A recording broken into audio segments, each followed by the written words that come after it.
Up 2025 content, I want to talk about some of my least favorite slash most disappointing reads of the year.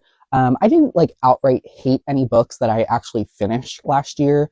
If I really wasn't going to enjoy a book that much, I pretty much DNF'd it.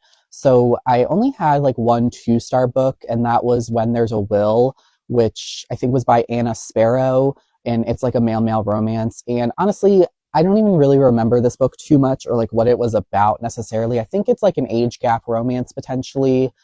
I think it has to do with a character adopting their niece or nephew or something like that.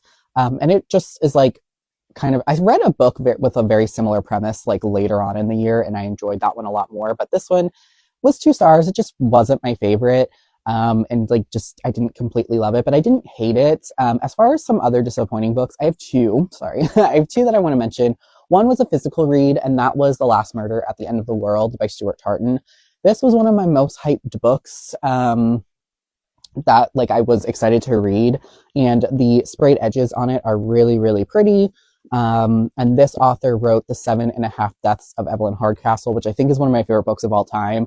When I initially read it, I think I gave it 4 stars, but I think about that book like constantly, and really want to reread it. But I'm really nervous to do that because his next two books, so this one and The Devil in the Dark Water, I haven't loved too much. This was like a 3-star read, and it was really gripping in the first half, and then once you get to the midpoint, there's like kind of a plot development that happens that is really interesting and cool and intriguing, but just like kind of crashed my interest for the book in general. And so I didn't completely love this one. And then the last one I want to mention wasn't a book I necessarily thought I was going to love. It just like got a lot of hype in the thriller world, and I just didn't kind of understand that hype. And that was Count My Lies by Sophie Stova or Stava, something like that.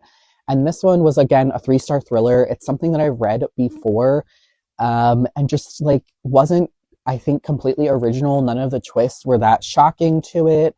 And kind of going along with this was The Housemaid as well by Frida McFadden, although that one was to a much lesser extent because I didn't really think there was a huge chance I was going to love The Housemaid.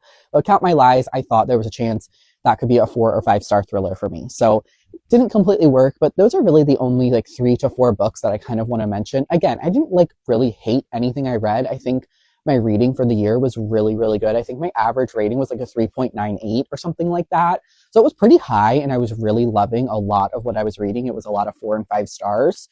And so I just kind of want to keep that energy up and keep that momentum up into 2026. And hopefully next year when I do this video, I won't have any hated books to mention. Again, books that just didn't completely live up to my